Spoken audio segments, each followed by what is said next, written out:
Në majën e një kodre panoramike 3 kilometra larg qytetit të Vlorës ndodhet Kalaja Kaninës, e cila pas një procesi gati 1 vjeçar restaurimi pritet të hapet brenda këtij sezoni turistik për vizitorët vendas dhe të huaj.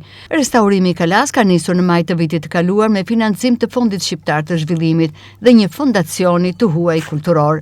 Burime nga Drejtoria Rajonale e Trashëgimisë Kulturore Vlorë bëjnë me dije se punimet restauruese në Kalan e Kaninës pritet të përfundojnë brenda 2 muajve. Kryesisht ato janë përqendruar nga ndërhyrjet gjeologjike tek ato konservuese. Brenda mureve të kalas tashmë po marrin formë hapësira të reja funksionale, si një zyrë informacioni, një si shërbimi për turistët, një teatër i hapur dhe hyrje të mirë strukturuara të pajisura me tabela orientuese, të cilat synojnë jo vetëm ruajtjen e trashëgimisë, por dhe transformimin e kalas në një eksperiencë të plot kulturore.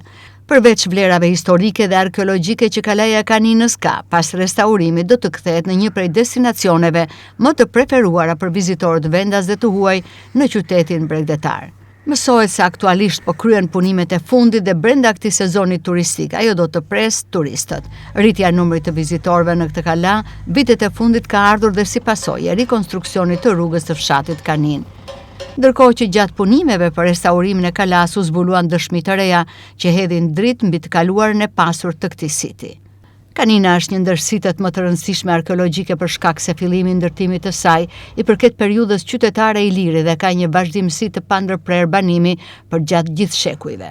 Struktura e ndërtimit të saj evokon ngjashmëri me objekte të tjera si kalat e Beratit apo Durrësit. Në horizontin e Vlorës, ku historia dhe natyra bashkohen, Kalaja e Kaninës po përgatitet të pres vizitorët, jo vetëm si një monument i së shkuars, por si një destinacion i gjallë që rrëfen histori të reja çdo ditë.